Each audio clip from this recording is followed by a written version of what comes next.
Accessing library computer data.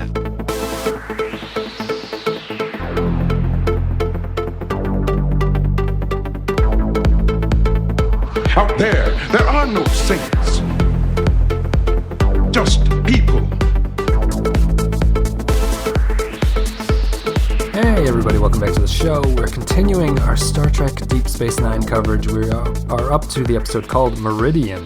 It is the 8th episode of the 3rd season. First aired the 14th of November, 1994. Teleplay goes to Mark Garrett O'Connell, whose name I remember as not being a good writer of a previous episode, but I can't place which one it is. Story goes to Hilary J. Bader and Evan Carlos Summers.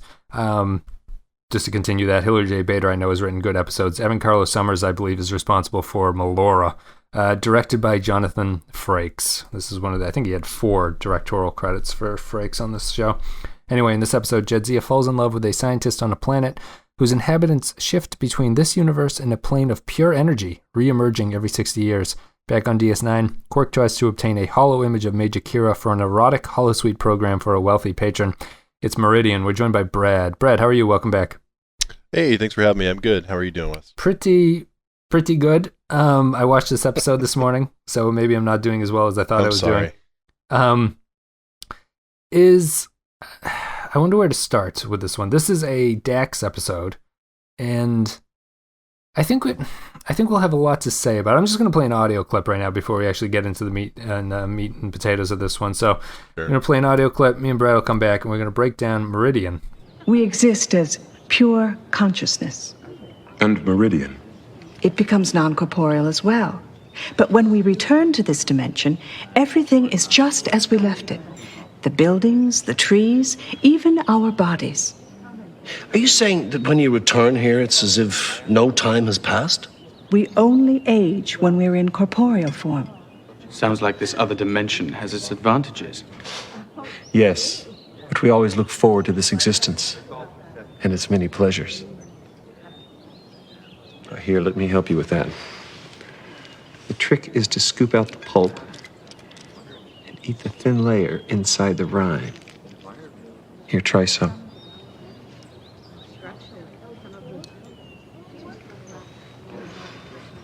It's delicious. Especially if you've been looking forward to it for 60 years. 60 years? It's a long time between meals. All right, Brad, so I don't want to sort of tip your hand or anything, so why don't you tell me what you think about Meridian? We'll take it from there. Well, I'm going to shock you by saying I did not love this episode. Sure. Strong I've words. been pretty upbeat about episodes I reviewed so far. This is the first one I've just absolutely hated. I have to say, you said this was a Dax episode. In my heart, this is a Jeffrey Combs episode. Sure. Yeah, that's the big news is that he played, I think the guy's name is Tyron, something like that. Yep, Tyron, something like that. Yeah, but he absolutely saves he pulls up and prevents complete disaster on this episode by being great, as he always is. Yep. In every character he plays. And his interactions with Quark and the whole B plot about trying to make for lack of a better word, a Kira fuckdoll. Yep. Is really dark and hilarious, and like that to me is the only part of this episode that was enjoyable. There's 2 aspects to this story. There's the Wikipedia entry description splits it into 2 episodes. There's the Kira and Quark thing, which you brought up, which Jeffrey Combs plays. The alien patron who is trying to get a hollow image of Major Kira.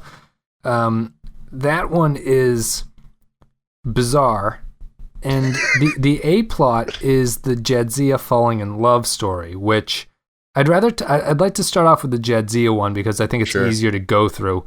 This is the blandest, dumbest story that I think we've seen on the show so far. And to me, the script for this idea almost felt like someone in Hollywood writes you have a 44-minute, hour-long drama TV show. Here is the template you use for a falling in love story. But like, you need to fill in the blanks. And the writer was like, you know what, fuck that. I'm just going to use the template. I'm not going to bother filling in the blanks with what this is. And there's no character work whatsoever in the entire thing, except for the very end, which is when Cisco and Dax say goodbye, which is cringy, and it shouldn't be. It should be like a very emotionally interesting thing, and I feel it almost kind of is when Dax says a line about we've lived 2 lifetimes as friends. You're like, oh, that's kind of charming, but instead it's very cringy, and it's so bland. I don't believe anything. I don't believe that Dax would do this. I don't believe that she would stick behind. I can't believe that she actually would have stayed behind if she hadn't been responsible for them almost phasing out of existence or something at the very end. It's all very weird. What did you think? Oh, it doesn't make any sense. It's terrible. It's I'm not one of those Star Trek fans. It's like gross. You're trying to put romance. My story about cool spaceships. I think that there's definitely a place for romance in Star Trek. There's definitely a place for those stories. There's just no chemistry anywhere in this story. The guy that she falls in love with, basically just, what does he do to gain her a favor? I mean, it's clearly just an infatuation. Yeah. There's no way any kind of real love could develop between those two in the span of a couple days. To the point where Dax would give up her career and risk her life to be with this person. That's totally against 7 lifetimes of experience, that she's accumulated. You'd think that she would be more familiar with this pattern of love and love versus lust versus infatuation. Yeah. She has 7 lifetimes to have figured that out. And I understand that can be very overpowering and very strong. And maybe I kind of gave the episode a little bit of credit. Maybe that's what it's talking about, is that even with all this experience, your heart can pull you in ways that you don't expect. Maybe, but then show us that. Like, show us some emotion. And her acting, it just continues to be weak. The acting of the guy that she fell in love with was super weak. He looked like he was about to fall asleep in every episode he was in. It was just, there was no chemistry going on. And what do they do that bonds them together? He flirts with her at brunch and offers to like help her eat a grapefruit or something. Yep. And she's like, okay, this guy, I'm going to spend time with this guy if he wants to, help me eat my breakfast. They go and take a walk in the park and climb up a tree.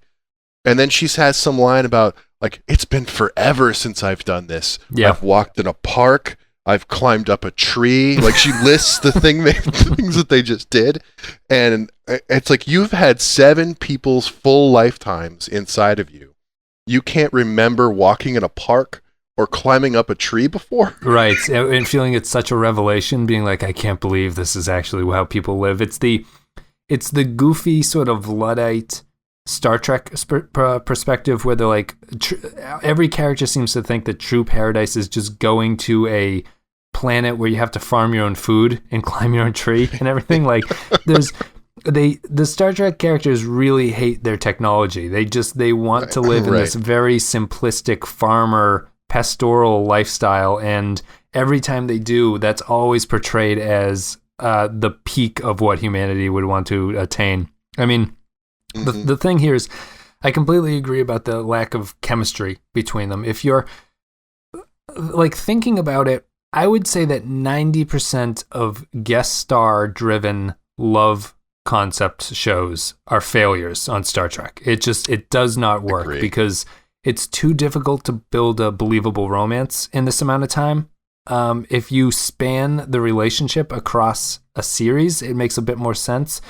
But, with exceptions, like obvious exceptions would be like the City on the Edge of Forever, which is very good. Obviously, the Lessons from TNG is very good. But every single Deanna Troi and Beverly Crusher episode where they tried to do this is terrible. The Data one is not particularly good. And Half a Life even is good, but it's not great. Like, I think it's just the preponderance of evidence is that you should not do these kind of episodes, and they do it with Dax here, which to me just really shows that the show is like, we have no idea what to do with this character. We have no idea what defines this character or what they're about to do, because as you were saying, Dax should not be impulsive like this. Dax is extremely level-headed to the point where the people in this episode, Cisco is like, I've never thought of Curzon was a little bit of a crazy guy, but Jadzia is always thinking about things. And I think that should just be the aspect of the Dax symbiont. That should be you have all this knowledge. The reason that she's kind of laissez-faire and doesn't really worry about things is how I would define Dax, is because she has 7 lifetimes of realizing not to worry about the small details, kind of. And this episode throws that all away and says, you know what, she'll just fall in love, not think better of it, not think of all the problems, and then no one will have a problem with her deciding to do this and staying behind and not saying like, this is insanity, what are you doing? Yeah, it totally doesn't make sense. I kind of tried to make excuses for the episode in my head, like I said, and I thought about, Jadzia is a young woman who has devoted herself to becoming joined and devoted herself to Starfleet, and so maybe she hasn't had one of those teenage infatuation sort of romances that consumes you and everyone around you is sort of worried about you. Maybe this is for her, like, not for the Dax symbiote, but maybe this is her, Jadzia, kind of experiencing that for the first time and then rejecting what the Dax symbiote has to teach her about the past. And even if I view it through that lens, which is pretty forgiving, what makes it fall down is that they just don't do enough to make me believe that happened. Right. They just don't show me how those two characters fell in love. The guy seems totally...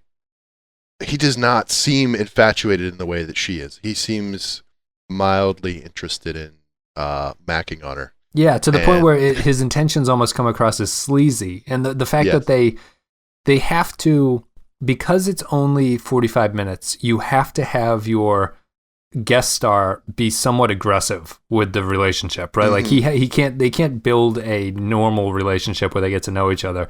He has to, like, he's got his, they're eating their grapefruit and he's like, so how far down your ass do those spots go line or whatever. And it's like, why does Dax fall for this kind of attitude? It doesn't make sense. And, Dax, I think, has actually been shown to be, as you were saying, viewing this through a different lens. Jadzia has previously been shown to be a little bit of I don't want to say wild child, but she's not inhibited on any kind of level like that. Like, there have been episodes where she has had a one-night stand, I think is implied in the episode. And, that's fine, because that to me feels like it fits the Dax lifestyle or the understanding of how life works, because it's like, well, you just gotta, have your fun now because nothing lasts and everything is kind of fleeting.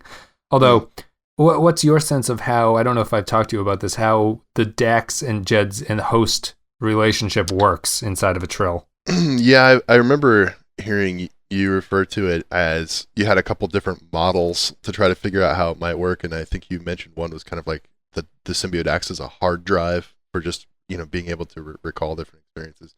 And there are times when I feel like they ascribe to that. It's very confusing to me as well. I've never been able to get a consistent read on it. I guess the way I tend to think of it as is there's a person, Jadzia, who, her body chemistry and her brain and everything is her. That's been that way since birth. But then she's got this other nervous system kind of welded onto it that has thoughts and feelings and emotions that she can't help but feel too or remember. She can't stop herself from remembering or feeling those things. So it's not controlling her actions, but it's heavily influencing how she thinks and feels about things. Right. So it sort of recalibrates your personality with different experiences that you have to kind of reflect on as you're going through life. Exactly, yeah. So it may not make her enjoy a certain beverage, but if she, tastes a certain beverage, maybe she'll have a whole plethora of memories that come up from other people's lives that Jadzia, would not have had. It's kind of how I think about it. Yeah, I think that works. Yeah, something like that.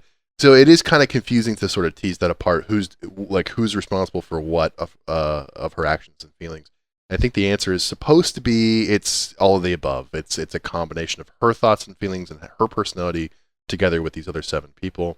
Maybe in the case where she's just in this infatuated, love at first sight type mode, maybe she's suppressing or not paying attention to those, lessons in her head, which is similar to how humans act with a single lifetime of memory. You can know that something's not good for you and still in the moment feel very much like it's the only thing that matters. You can we're very good at ignoring our better judgment sometimes Right. that exists in our heads when it suits us, when it suits our emotions. So I was willing to believe that that's what was going on here, but but then it falls back to the bad acting. You have to make me believe that these characters are Romeo and Juliet and that they see nothing but each other in each other's eyes and that they're hopelessly in love. And I get none of that from this episode. Yeah, I mean, even, it feels like a TNG plot with this disappearing planet type thing. I think those series have really moved apart from each other, where now these sort of sci-fi B-plots to me feel really bizarre on DS9. Like, they don't feel appropriate to what the show does best at this point. And I was almost feeling it's a wasted opportunity why doesn't this species have some sort of similarities to the Trill that would make her feel at home with them? Interesting. Yeah. They're not Trill-like at all. And I think one of our patrons is actually going to bring up the fact of, like, if joining is such a sought-after thing, shouldn't Jadzia have a little bit of conflict about removing one of the symbionts from the pool of potential suitors? Like, there's no discussion about that. And I feel like if she had felt like she belonged there and that this was the only group of people that had really understood her outside of the Trill homeworld, which we've had our problems with on previous episodes, maybe that would have been a reason to fall in love. But you don't get any of that. You get the generic, ripped from TNG colony people who are wearing super baggy dress shirts with a vest over it. Like, that's their defining feature. And they have spots. I guess they bonded over the fact that they both have spots, although I think he does not have spots because I did not see it. See this? I think they really were scraping the bottom of the barrel for the makeup budget.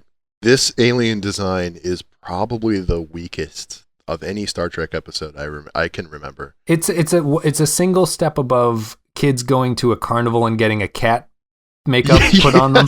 I wrote in my notes, everyone is wearing temporary tattoos. Yeah, that's basically, if you took the cat whiskers and just moved them up to the sides of your eyes, that's basically what these people have, and you colored them like red and yellow. You're like, this is an alien. This is fantastic. Yes, what an amazing species of being. Did I don't know if I think I asked Clay this, but what's your sense as someone, if you've gone through TNG and you get to this? I feel the DS9 alien designs are, except for the Dominion, extremely weak compared to TNG. And I don't know if it's just because they've run out of potential places you can go or if the effort is not there. I feel like they are really hit or miss. Like, either they go all out and they invent like a complete Tiron, base basically, mask. in this episode. Yeah, exactly. They go full tilt. And when they go full tilt, I think they actually do much better than TNG in general. But then when they go back to the lazy humanoid approach, it's really bad. So it's like the extremes. TNG kind of tried to shoot down the middle where they're like, okay, we'll give you a couple of cranial ridges and some sort of spots. Maybe we'll do something with your nose. DS9 seems to either be like, well, we're going to go the complete Jim Henson experience, or we're going to just draw a little temp tattoo next to your eye. Yeah, and put your hair in a ponytail. I always think of Move Along Home is like the peak of terrible alien design. It's just bad 80s rock band / magicians who appear on your station. These guys are the same. These felt very generic. Just the way they dress, this idyllic, like sort of goofy, giant baggy shirt with a vest. It's like, none of this makes any goddamn sense. I don't understand why this is happening. I don't find I read a lot of reviews that think this is one of the worst episodes of DS9, and I think, if true, that actually speaks highly of the show in a way that this is not... I wouldn't put this on par with some of the worst TNG episodes. Like, if anything, the Jadzia plot is just so bland that it is terrible at this point. Like, it's unforgivably bland, would how I would be describe that storyline. Yeah. Which can move us into the Kira storyline, which I'll ask you after I say, I find the Kira storyline fascinating. It could have been a complete disaster, and it's not a complete disaster, but it's also not good because they somehow managed to drive the plot around every aspect that is interesting about that storyline, and they turned it into a romantic comedy storyline. And I think that's the problem with it. Oh, it's interesting. I'd like to hear more about what parts of that story you felt like you would like to see. I felt like it was a combination of funny and a little bit dark and a little bit adult for 90s Star Trek. I thought it was definitely veering into territory that most Star Treks avoided, and for that reason, I actually enjoyed it. I thought because it's basically talking about what everyone knows but nobody wants to talk about, which is that the holosuites are for doing sex stuff. Yeah, I mean, DS9 is always kind of not they've gone a little bit more in previous episodes than implying. Like they clearly are saying that people are in there having sex. So this episode is funny because Tyrion comes up and he's like, "Hey, make me a Major Kira thing for the holodeck, for the holosuite." And Quark is like, "What are you going to do with it?" And Tyrion's basically like, "I'm going to fuck that thing." And it's like there is no subtlety to it. It's remarkable how I think Combs does a remarkable job of not having this guy come across as a completely skin-crawling character, which maybe he should have been a completely skin-crawling character, because I think the interesting thing here is that they're touching on the stuff that they touch on in, what is the Barclay episode? Hollow Pursuits. Oh, sure. Hollow Pursuits is the exact same idea, except TNG took the non-adult version and the show never brings up what Barclay's actually doing with these people. Like, they're like, oh, he's dancing and he's playing swashbuckling adventures with them. He's definitely not having sex with them, is the thing that TNG would say. Nope, but definitely not. That is exactly what's going on here. And I think there's a whole lot of philosophical argument about this. I think I remembered arguing with Clay and Sean about this. Like, is it unethical to make a version of someone in the holodeck and do things to them? Not even if you had sex, like say you were killing them or something. Mm-hmm. Is that inappropriate, or is that unethical to the point where someone should stop you from being able to do that? Because isn't the holodeck just the visual representation of something you can think anyway? And what's the difference there if it's not a real person on the holodeck? Yeah, that gets into some really great territory. I think as a general ethical framework, my opinion would be, if you're going to use the likeness of someone, then you need to have their consent. I would 100% agree with that. And I think that's the weirdest part of the episode, is that they go around, they so hardcore try to not get her consent and to go around it. Yeah. Yeah, that is definitely what makes this feel gross, is that he's, doing all this without her knowledge or consent. And that is, I do think that is a clear violation of a person to do that. So what if you had gone like the if you own a video sports game and you aren't EA and you don't own the rights to the players, what if you just slightly changed them? Like if he called Kira like Bira and it was just her except with like blonde hair and she's 6 inches shorter or something. Like is that ethical to do if you change it enough where it's like it's not an exact copy, it's just the same thing? Sort of. Yeah, I wouldn't want to be the judge who has to decide how much is enough change before it's a different person. It's that I think your intent is still the same. I guess my argument would be, I'll take a little bit of a purist view and say, even if you change the character 10% and give it a different name, it's clear that your intent was still to provide somebody with this experience, the experience of being intimate with a third party who does not consent to that in any way. And so even though the model may be different, or you may have done some, surface level changes, your intent was still wrong, and that would still be a crime in my So opinion. Is it, I'm just going to push on this because I think it's fascinating. This is what I mean by this is the most fascinating aspect. So in your opinion, is it wrong to fantasize people without their consent? I think that it's wrong to make a fantasy, give it form in the real world and provide it to others for profit. Okay, so I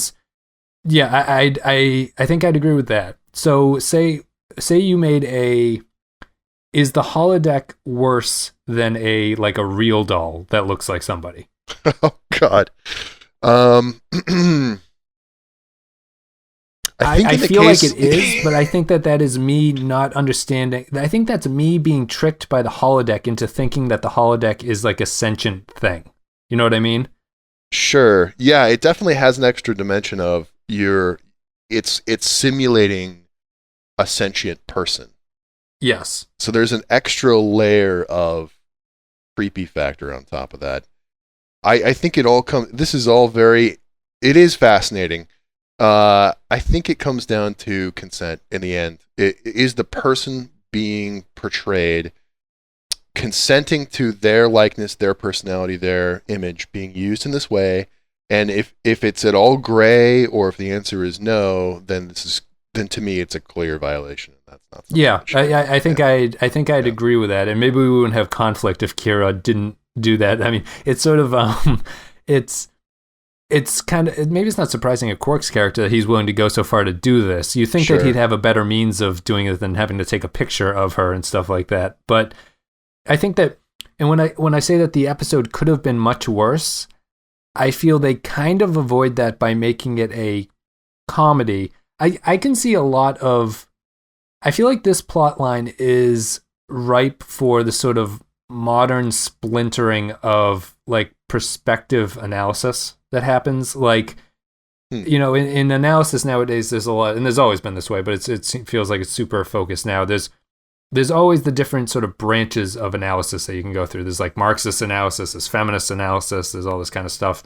And this storyline feels like, depending on how you approach it, you can come up with extremely different defenses or criticisms of it. And I don't know where, I think I personally just kind of land in the middle where I'm like, this is creepy and bizarre. I wish they had done a better job with it, but I don't think it's the worst, most offensive storyline that I think any of the Star Treks have ever done, on the level of just being something that's like, wow, they clearly missed the boat on that one. Like, they did not get the right tone or anything. I think that Kira is the right female character to do it with, to do this storyline with, because she is, the way she handles it is very of her character and very strong and not hysterical, which I think would have been a huge mistake. If she had overreacted to it, I almost feel that the criticisms would be, this is upsetting and sort of disturbing that they went down this line. She takes it more in stride and sees it almost as more of a practical joke that she wants no part of on some level. Mm-hmm. What do you think?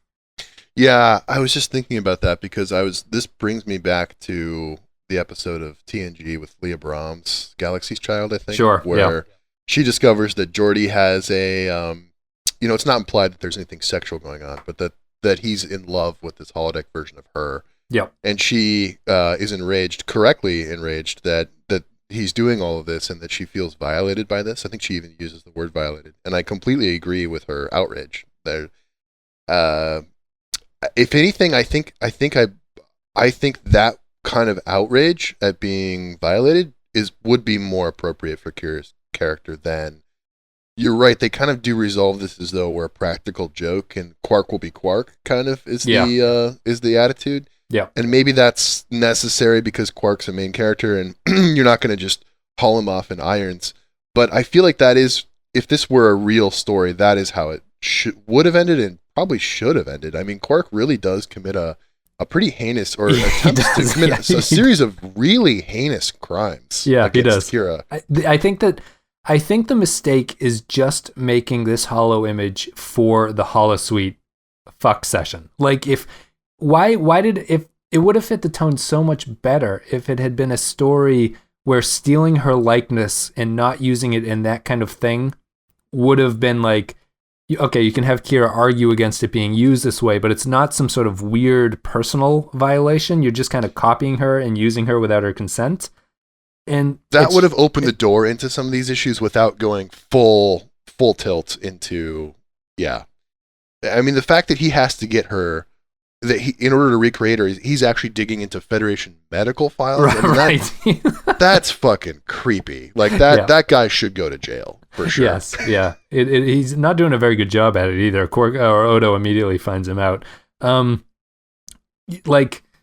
It's, you bring up the Leah Brahms thing. I think I find the Leah Brahms thing more disturbing than this storyline because, as we mentioned, and the way that storyline wraps up is Geordi flips it on her and says, "I just wanted to be your friend," which is the biggest lie possible that he could have said at that moment. And it feels so it feels so much like Dirty Pool, that Geordi would pull that trick on her and be like, no, I wasn't trying to have sex with your hologram. I was actually trying to be friends with you. Total lie. This one, at least, all the characters are wearing their desires on their sleeves, and so it feels skeezier, but also less like the characters are in denial about what they're doing. Interesting. Yeah, I forgot the Galaxy's Child ended that way, with Geordi basically pulling the nice guy routine. Yeah. Like, I'm going to guilt you into loving me. And yes, that's exactly what he does. Yep. Oh, that was, you're bringing all that back. That was gross. So, do you know what I mean? Like, I feel like these characters are like, yeah, I'm stealing your hologram and I'm going to have sex with it. That's exactly what I'm going to do. And I don't respect the way that they pull it off, but I respect the fact that they aren't covering it up at this point. Yeah, I would agree. I think I commend the series for taking this on, but I think if they took it on, I feel like this is a much more serious discussion than the tone of the episode gives it. 100%. It gives, it's too lighthearted and it's too much like practical joke, haha, and it doesn't give it the serious weight that these issues probably deserve being discussed. I think this should be its own episode where this is really discussed, and maybe not make it a main character that does this, make it a guest star, so that in the end, when it's revealed that they've violated a person like this, you can do the right thing, put them on trial, send them to prison, like take a clear stance, show about what is too far on the holodeck. I think that would have been a really a better way to handle it. Yeah, I 100% agree. I think it's a failure of tone. It's a failure of understanding why this is not the right storyline for this kind of plot, and it's it's not even really disrespect. Just the treating the characters this way makes everyone feel a little bit sort of dirty by the end of it, in a way that's like, sure. I don't think this is appropriate for what these people should be doing. They should be having a real discussion about this, as opposed to just being like, oh, that dirty deviant Quark trying to take my picture so that guy can have sex with it. Very, very odd. Although I will, like, if the storyline had been lighter, I really thought that the Kira's body with Quark's head was kind of funny on some level. Like, it's a good solution, but the problem is the solution is too lighthearted for the material that had led up to it. Yeah, and that's why I was at the beginning. I started out by saying I liked this plot line. I thought it was funny, and I think that's true at a surface level, because of course the image of beautiful woman's body with Quark's head is just funny on its face. The script thinks this is a funny idea. Sure, and if you don't think about it very much, it's kind of a funny little B-plot. But then actually, as we've been talking about it and thinking about it, I realize it's not that funny. It's actually kind of upsetting if you really allow yourself to dig into what's happening. And I feel like the right thing to do would have been not to treat this as a joke, and actually, as Star Trek should do, dive into the moral aspect of this, and not just come out of it with like, well, you decide, audience, but come out with a clear stance that this is wrong. What this character did was wrong. They should be punished for this. Make it a story about consent. I think that would have been revolutionary for the time. Yeah. I think I agree with that. Let's see. Do you have anything else? It's an episode that is, just very, very, very odd. I mean, the way that it ends is very, very odd. Jadzia in her quarters, sitting by herself with grief, is sort of a weird thing. It's like the tone is just kind of all over the place. I think that the Jadzia storyline is supposed to be very sad, and as you say, the Kira storyline is very is trying to be funny. It thinks it's comedy with what it's doing. Whether or not you think it's funny is not what I'm saying, but it's more like I think the writer's intent is like, this is a funny story, I'm going to write this, and it doesn't come across that way. And obviously it's Brigadoon in space, so it's about a magical Scottish village that appears only once every 100 years, and this is the take on it. Ivor Stephen Bear was apparently the admirer of Brigadoon. He confessed to creating this idea. When asked what he thought about his final results, he said, "I am a moron." Is his final So that's about it. Did you have anything else you wanted to talk about with this one, Brad? Nope. No, I think that was it. Yeah, it's interesting. Anyway, we'll get to Patron thoughts. We're going to play an audio clip. We'll come back and we will read Patron thoughts about Meridian. What do you think you're doing, Quark? Nothing. Then what's this? Oh, you mean this holo imager? I was just recording an image of the promenade to send home to my mother. You're trying to take a holoscan of me, and I want to know why. Of you? Not at all. You just happened to get in the fray. Will you stop doing that? Not until you start telling the truth. You want the truth? I'll tell you the truth. I was trying to get an image of you for a special holosuite program I'm designing. Oh, I can just imagine what kind of program that would be. I'm sure you can, but you'd be mistaken. The fact is, I'm working on a simulation of the station's operations center. People want to know what goes on up there, and they want to imagine themselves fending off a Cardassian attack or facing a fleet of Jem'Hadar ships. Naked, I assume. Isn't there some petty thief you can harass? Just you. All right, so if you support the show on patreon.com/the Pensky File, you can go to that website and you can leave thoughts about upcoming episodes. We read them and react to them. Zam Nuclear Wessel says, Meridian, I hate this one. I don't know if it's just that we have yet another Brigadoon planet or the lustful aliens' boring motivations or what, but this episode just angers me. Even Jeffrey Combs, who will get much better DS9 roles later, can't save it. Combs. Maybe on the, if I were to do a Star Trek actor Mount Rushmore, Jeffrey Combs would probably be one of the faces on that. Would you agree? I totally agree. I think he is the best. He's my favorite character actor, guest actor in Star Trek. Everything he's in is better for having him in it. I actually started, I couldn't remember his name for some reason. In my notes, I kept writing Shran whenever I would refer to him. From Enterprise. Yep. Enterprise, that's the role I think I remember him in the most. But certainly, Shran, Wei-Yun, all the little bit characters that he plays, he's great. He emotes. Brunt, he's Brunt as well. Yeah, I think he has 8 roles across all of the series, and the ones from this one you'd know are Wei-Yun and Brunt, the Ferengi. Yeah. Wei-Yun is one of my top characters of Star Trek of all time, and I think that's 100% due to the performance that Combs does for him. What do you think it is? I think Combs strikes a nice balance between taking the role seriously and adding just the right amount of camp to the performance. I think some actors come in and they try to play these aliens too seriously or not sort of broad enough, and Combs really finds the trait that defines them and blows it up to a point where it doesn't feel like he's making fun of it, but it feels like he's really inside what that character is supposed to be. Yeah, I think you put that perfectly. I was trying to think about how to phrase it, and it was that he brings just enough melodrama into it to be interesting, but he knows where the line is, and he doesn't cross the line into cheesy. Right. Yeah. 100%. Let's see, Meridian, next thing. And obviously, I was just reviewing this. I'd forgotten that Wei-Yun only comes in much later. He's like the end of season 4 is when he first appears. Yeah, I keep thinking I'm going to see him at some point. I forget that it's way down the line. Yeah, I don't think we see another Vorta until then. He's the first one that we see again, so it's a long stretch of not seeing them. Sorry, I'm just flipping through these things again to find the next one. The next one is... No one wanted to talk about Meridian, apparently. Hold on one second. Equilibrium.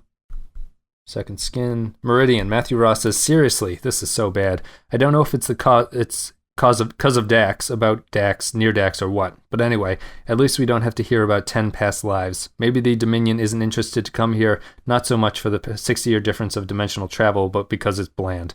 The planet looks like a golf course or a convention center. Too cliche, TNG, and DS9. The subplot on DS9 was later used in Babylon 5. No, really. This is becoming a running joke about people arguing about Babylon 5 and DS9. Have you ever seen Babylon 5, Brad? I'm amazed to say that I haven't. It's always been on my list, and I've never gotten around to it. I have never gotten into it either. Maybe after this I might have to, but I was only interested in that Jeffrey Combs was the alien holobuyer. It was mildly humorous seeing Quark's face on the body model, but whatever. Of course, Dax is the problem, and we'll never see this group of people planet issue ever again. Matthew brings up something I wanted to discuss, and I almost completely forgot about it. This episode is the first one to me that feels like the show is now struggling with how to deal with the Dominion arc and keep the episodic nature, because there is zero reason for them to go into the Gamma Quadrant here. It makes no sense. They don't cloak themselves, and they just go in and find a planet in there. It doesn't make any sense, and it feels it's a total betrayal of everything that they've set up to this point. And I understand that the show is struggling with how do you have a Star Trek show with this going on in the background, but everything to this point has led me to believe that Starfleet should have no desire to go into the Gamma Quadrant, and I can only perceive it as a sort of hubris on Starfleet's behalf to this point, where maybe the Dominion hasn't shown them enough of what will go wrong if they go in there. I totally agree. I actually had that as the first thing that I wrote. They had some comment as they go through the wormhole about how, well, thank God there's no Dominion activity in this sector, so I guess we're okay. And I just thought, how can that be? Like, if the Federation has the good sense to park a space station on our end of the wormhole to guard it, now that the Dominion's been openly hostile to the Federation and said, we won't allow any more incursions into our space. That was made very clear in the search. Why don't they have something on their Why is there no Dominion DS9 on the other side? I think that is one of the weirdest things that I always question about why that never develops. Why there is no mirror station on the other side of things. And I think you're right. I think it's just because it would cut off any random episodic, let's go take a hike out to the Gamma Quadrant storylines. Yeah. I think it's a mistake to do that. I think that because previously we've seen episodes where they're like, oh, the station's getting empty because of the Dominion threat. And this one, they're just like, you know what? Forget about this threat. We've got to go in there and talk to random people in vests and figure things out. But the thing is that they could do this exploring in the Alpha Quadrant. I mean, the area around DS9 is not well-known Federation territory. They've alluded to the fact that the border between the Federation and Cardassia got redrawn at some point. So you can say, hey, there's new planets that we've never been able to map before, and you could find things there. I mean, you could do all this exploring in the Alpha Quadrant. Yeah. I would have preferred that. And just they don't go in under cloak. They just go over there. It's like, if you have to define, at least cloak yourself and go in. Andrew Caterlog says, Meridian, the DS9 equivalent of Masterpiece Society. That is an excellent comparison. The only saving grace of the episode is Quark, Odo, and Kira humor. The Dex storyline is just a reminder that at this point, Dax is by far the weakest main character. They keep writing Dax as either totally uninterested in relationships or as quickly willing to give up everything for a fling. The idea of a vanishing planet could have been very compelling if not for the ridiculous love story. This episode feels like a bad pitch at an early teen G script that somehow made its way to DS9. I 100% agree about the Masterpiece Society. I think if it's probably on par with that. And while it's different from the Masterpiece Society in that I hated the Prime Directive interpretation in the A plot on that one, I think that the B plot of this one is actually where they don't understand what they're talking about. Yeah, I agree. I wish Cisco had invoked the Prime Directive and they would have just flown away from it. Yeah. There's a planet, and now it's not there anymore. Let's see here. Meridian. Joy Mango just says, I've never seen Meridian. I won't watch it when the podcast drops, and I may not listen to the podcast. But if the episode is bad like Fascination, I will watch it. Well, we'll have to let you know about that one. Thank you, Joy Mango. And let's see. Meridian. Kyle Barrett. Kyle had warned me that he had written an essay. It doesn't seem that bad. The A-plot is an early TNG-style shit sandwich, and the romance is Troy-level bad. The, quote, and then we can count each other's spots, end quote, line made me want to puke. The B-plot poses some interesting questions, like does a person own the rights to their holo image? But the episode barely scratches the surface of these issues. Jeffrey Combs is great, though, and you can see why he'd be asked to come back for multiple roles in several Trek series. He's the perfect type of character actor for Star Trek. Now we just need to get him in Discovery. One final thing. Dex is going to run away with this guy, but you don't think the Trill government would stop her from doing that? Surely with symbiont joining being not that common and a prodigious honor, the Trill people would have a say in what Jadzia could do with her life. Introducing this wouldn't have saved the episode, but would have added an extra dimension, if you pardon the pun. I'm eager to hear your thoughts. Well, that's about it. I think we covered all of that stuff, but thank you, Kyle, for confirming what we believed. One more patron comment. I always forget about this one. Holly gives me the comments in a different method than the patron post. So, Meridian from Holly McLaughlin. A brilliant career woman falls in love and is ready to chuck everything for a man. Gag. Yawn. Thanks, Holly. Brad, why don't you rate this one on a scale of 1 to 5? What do you think? Okay. This is not usually a struggle I have, but I have been struggling with whether this is a 1 or a 2. And I have to only put it up against other ones that I've in my head rated. I think episodes like Move Along Home are pretty clearly a 1. And I feel like if I had to watch an episode again, between this and Move Along Home, I would actually watch Move Along Home again. Oh, really? Interesting. I just because I could get more out of chuckling at that awful episode than I could at this. This one just bores me to tears. Yeah, So you're obviously going to say this is a 1. I'm going to pick it as a 1.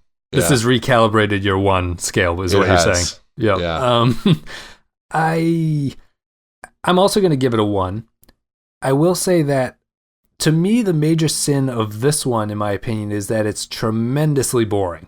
I came away from it thinking that the Dax line was more boring than the Kira storyline was controversial on some level. Like, I just did not enjoy any part of watching this episode. It's really kind of bad, and it's interesting. Move Along Home is similar in that regard. Like, it just kind of bores me to tears, but I'm also going to give this one a 1. I don't think it's very good. It's definitely the worst of the second or the third season that we've seen so far. For sure.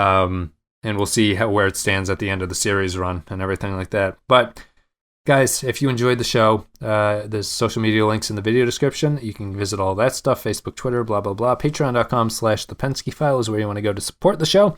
And then Discord. You can go to the Discord server and chat online in real time, sort of, on Discord.